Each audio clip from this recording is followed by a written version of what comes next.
Bonjour et bienvenue à la machine à écrire. Il arrive parfois qu'une langue emprunte des mots à une autre langue, et c'est normal. C'est un phénomène qui permet d'enrichir une langue. Par contre, l'utilisation de ces emprunts ne signifie pas qu'on abandonne pour autant des mots qui existent déjà dans la langue de départ et qui désignent une même chose. C'est ce qu'on appelle les anglicismes sémantiques. On parle d'anglicisme sémantique lorsqu'on donne un sens anglais à une forme déjà existante en français. Par exemple, on dit parfois « J'ai remplacé les batteries des détecteurs d'incendie ». En anglais, battery désigne des objets qui génèrent de l'électricité. Batterie, en français, indique des pièces d'artillerie, un ensemble d'instruments de cuisine ou encore de musique. Il faut utiliser le mot pile en français pour désigner la même chose que battery en anglais. Voici un autre exemple. N'oublie pas ton appointement chez le médecin. Il s'agit d'une référence au mot anglais appointment, qui signifie rendez-vous.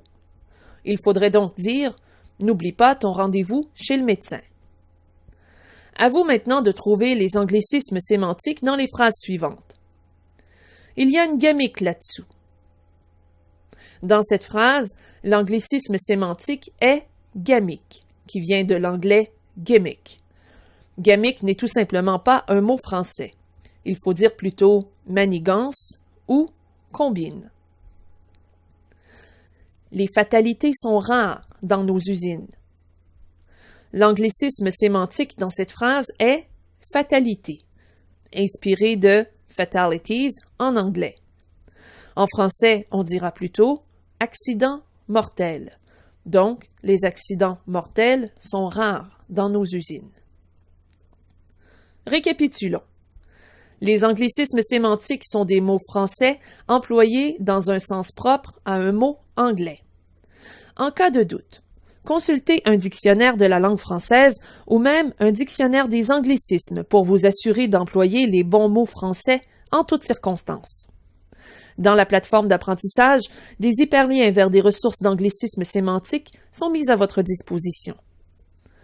Voilà ce qui conclut cette leçon. Vous êtes maintenant invité à répondre aux questionnaires mis à votre disposition. Joignez-vous à nous dans notre forum de discussion ou sur Facebook, à l'adresse suivante. Ici Mélanie Tremblay. Merci d'avoir été des nôtres. À la prochaine.